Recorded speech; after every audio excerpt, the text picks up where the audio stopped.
Hello, I'm Ruth and I'm the Arts Business. We're here with Casey, who is promoting her lovely show, The Quiet Earth Beneath. We're going to get started with our first question, which is please tell us about your show.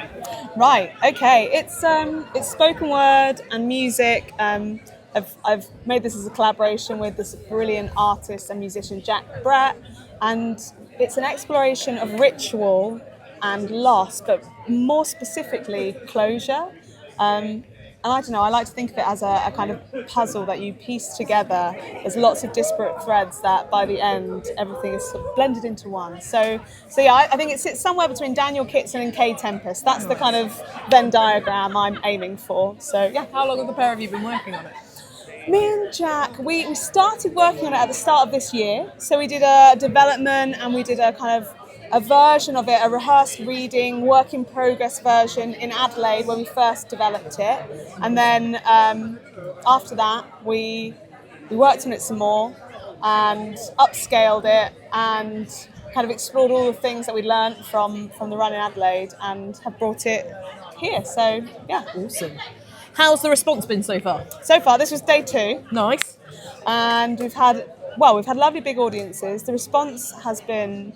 I'm pleased with the response. People have responded to it really warmly. I think from the conversations I've had, people have connected with the themes. And I think all I try to do in my work is to bring something that kind of offers that moment for like a communal moment of vulnerability and connection, and I hope that's what this does. So that's the work I like watching as well. So I'm trying to make the work I also like to watch. So yeah, it was really lovely at the end. So many people come and give you hugs. Yes, yeah. Fingers crossed that continues. Yeah. So why did you decide to take it to Adelaide and then to Edinburgh? And specifically Summerhall as well. Yes. Well, we decided to take it to Adelaide because we got funding to take an old show of ours, and we thought if we're flying across the world and we've got a bit of funding, we don't want to pass up the opportunity to develop something new. So while doing this old established work, can we trial out something new? So the first version of it we made very quickly, knowing that we had this opportunity to try it out there at another brilliant arts festival where there's a really hungry, responsive audience who are...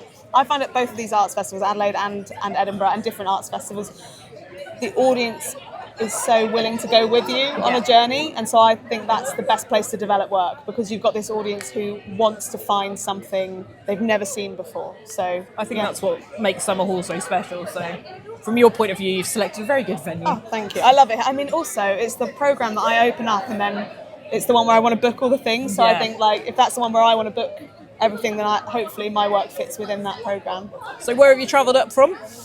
I live near London. I've actually just moved house before coming, so I was just I've been travelling around a bit, but most of the time I'm in and around London. Jax lives in Manchester at the moment, and yes, so we're kind of all over the place. Do you do a lot of Zoom chats, or just try and meet up whenever you can? We just try and find ways to meet up or places to go. We actually... The last rehearsal we did, a really kind friend of ours let us rehearse at they live in an old mill. Oh, wow. And I don't know if you've seen their work as well, it's Wright and Granger. They do a lot of storytelling too. They're really old friends. And I was like, we'd love to come and rehearse at this beautiful event. And they were like, yeah, come. And we had the best time. It was like being in an artist's commune. It was really nice. It's fantastic. What do you do for a living? You sort of touched on the show that you're a designer. Yes, I'm a designer. I work for Punchdrunk. So I've worked for Punchdrunk since I was a big fan before I worked for them. So I had to try and keep a lid on that when I first got the job. But I've worked with Punchdrunk since 2020. I was assistant head of design on the Burnt City, and then I was senior designer at Punchdrunk in Richmond for 2-3 years, and then now most recently, and still at the moment, I'm the lead designer on Viola's Room, which was in London, and we just opened in New York. So fantastic. Before I was at this old mill, I was in New York. So which was like, yeah, it's really, I feel very lucky to have that as a job. It's really amazing. It's amazing. Nice. And you're a freelance artist as well? I am, yes. Yeah. So I'm a visual artist. I'd say most of the other design work I do tends to be immersive or like festival-based design. So this Fringe, I've designed Shedinburgh, which is Francesca Moody's amazing, new venue. So we were in Edinburgh early. We got here in July, and we were busy building that. And Jack, who was also in the show, is an amazing painter. So he was a scenic artist on that.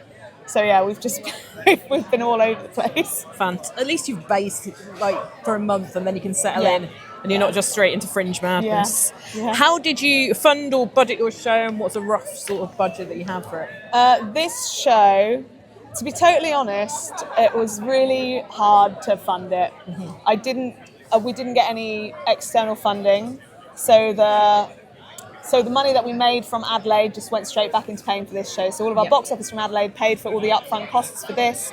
I'm selling my artwork here to pay for our accommodation for this, and I'm hoping that the ticket sales give us some money to hopefully pay for Adelaide next year. Nice. With Adelaide, I've been more lucky with grants and funding. It's been amazing to have that festival kind of say, we want you to come back, here's a grant, please bring work to us. Yeah. So that's facilitated us making new work. And then also the Peggy Ramsey grant fund, the first development of this, they funded some of the writing part of the process. So yeah, and the initial early stages, great. And then this last bit where we had to pay for this Fringe. So you got a job in Edinburgh. Yes, actually, do you know what? Doing Shedinburgh really paid for a lot of these costs. So yeah. Have you done Edinburgh before? Yes, I first came to Edinburgh in 2009, flying for some of my friends when we were all teenagers, and the show was terrible, but we had a great time, and I've been back every single year since. Last year was the first year I was here, and I didn't work on a show. Oh, wow. And I was kind of like, well, I feel weird about that, but I actually just had a great time and watched loads and absorbed everything and was really inspired by everything I was watching. I would have been sad if I didn't come at all. Yeah. So I still came up for ages. Every year. And do you think it's more difficult to bring a show nowadays? Yeah. The main conversation I've had, especially actually over at the Shedinburgh build, with talking to the producers there, talking to Francesca Moody and to Darcy Dobson, and all the different people that we've been working with, the artists, there's lots of artists coming through Shedinburgh as well. I started doing the Fringe first as a teenager, just coming and paying to sleep on the floor of someone's room and flyer for them. We've all been there. And then as a student, we used to be able to raise all of the money to pay for our flat and to pay for the rental of a space, like at drama school, by hosting a party and selling drinks. And now I just don't, I don't know how a student could afford it. If I've got a full-time job in like an amazing company and I'm struggling to pay for the upfront costs without grants and funding, then how a student company manages. Especially if you're not based here. Yeah, It's the accommodation that's the real. It really is. Out. It's crazy. I think it's really sad, because I think I remember when I was at C venues in 2009, 2010. Great times. And all Which of the companies. venue were you We were in C Main, and then C Soco, and then C Nova. We did all the C venues. My friend was production manager there Oh, in really? 2009. Chaotic. But the companies that were there are now on the West End. Like you had Belt Up Theatre, who is now all of them are making things separately, but you've got Benjamin Button on the West End, you've got Wright and Granger making incredible international touring work here, and then you had Mischief Theatre doing improv there. I feel like you saw so many up and coming people, and everyone speaks about that's what Edinburgh is, and at the time you don't realise it. Well. And we were, in these terrible rooms, and people would come, and you felt like you could make something that people would want to see, and I hope that's still possible. And I don't know, I think that's why it's important to still go and see work at all the venues and all the spaces, the unexpected places where you might find that work again still. What's your daily schedule look like on an average Fringe day? I don't think I've got into my daily schedule yet, because you're only on day 2, Yeah, right? I'm day 2, and so I'm still I haven't fully settled. But I know once I've settled into it, I really the big thing for me here is still I love going to see work. I think that is the thing that has kind of propelled my career as an artist, is constantly trying to figure out what it is that I love and my tastes have changed over the years, and things that I would have hated 10 years ago I love now, things I loved 10 years ago I hate now. And by coming to Summerhall, you get a pass to go and see all the shows. Yeah. How do you handle all of your marketing, your sort of social media, PR, flyering, etc.? So as previously explained, I didn't have loads of money to make the show, so I do not have a PR person, a marketing person. It is just us doing it ourselves. There's only 2 of us, so that's tough. But the thing that allows me to do that is the fact that we've been coming for a long time. So we've got relationships built up with press.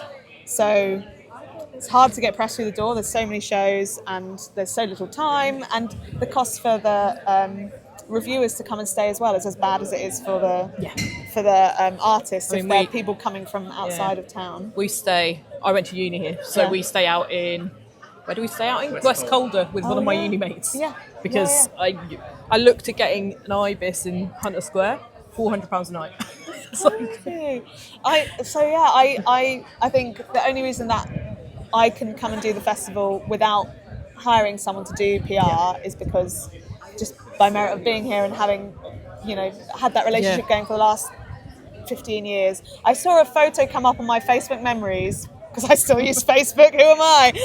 Everyone does. There are 3 billion people still on it. You need to still be able to contact your aunties. And, exactly. And a picture came up of me and my friend under a blanket queuing for the Meet the Media 12 years ago. And I'm like, that's the only reason I can do this now is because 12 years ago we were sat under a blanket really early in the morning so we could get in the queue to talk to the Scotsman. So absolutely brilliant. And marketing, I think, again, it's just the return, and we get a lot of return audiences, and it's just hoping that word of mouth still exists. I think it does still. And I think that does, if there's one place where word of mouth is beneficial, it is Fringe festivals. Yeah. That's the only, when I'm sitting and having a pint, the first thing I'm asking is what should I go to? What do I need to see? On that, do you have any tips for managing burnout or exhaustion during the Fringe? No. I think the important thing is to be, certainly for me, especially at the beginning, it's being really boundaried when I know that it's a stressful undertaking to do all of the jobs and then also be performing in the show. And so making sure I have the space and time that I need to work on the show, even when all of my friends are out having fun, which has been hard, but actually saying no and staying in or taking the time to relax. More at the beginning, I'm really protective of my energy and space. And, to varying degrees of success. Some years I really manage it, some years I don't. I'm really, I'm going into the Fringe tired at the start this time, but I'm hoping now I'll have a moment to... For me, I feel like it's the lead up, which is quite an intense workload. And it was, because you built Shedinburgh as well. Yes, it was very intense. And then I always find that actually once it's settled, then I can relax a bit more. So, but I know for other people, it's the opposite way around, and actually the festival itself is the stressful burnout part of it. But I mean, this is going to be famous last words. So see how that goes. Yeah. Facebook video of you at the end of the Fringe off your face in this courtyard on Pickering's Gin. What do you wish you'd known before ever doing the Fringe? What do I wish I knew before ever doing the Fringe? Do you know what's good that something doesn't immediately come to mind is that I had really good advice and support from people who've been doing the Fringe for years. And so that was one of the most beneficial things because I had a heads up, and I also did maybe 2 years of working on someone else's show, flyering or helping, being the producer's assistant to figure out how it worked before I made my own thing. That's really nice. So I've done about 20 of these and no one said essentially find your veterans. Yes, That's really nice. And they also it's an old director actually from drama school. Where'd you go? I went to Guildford School of Acting, and Jonathan Holloway was just really generous with not only his advice, but also with his connections. He just put us in touch with the venues, and he helped us, make connections with press, and was just very willing to give us a foot in the door. So, and I think lots of people who come to the festival have that spirit. So, If people want to come next year and give it a go, what advice would you give them? Go for a smaller room that you can sell out, Smallest room possible. I did a 5-seater one year and it sold out the whole run because Did you get a little sellout badge? Yeah, absolutely. Absolute winner. I did it 5 times a day and that was terrible. But yeah, go for a smaller room that you can fill up, and then that word of mouth, seeing it on the sellout board every day, is something that will drive audiences.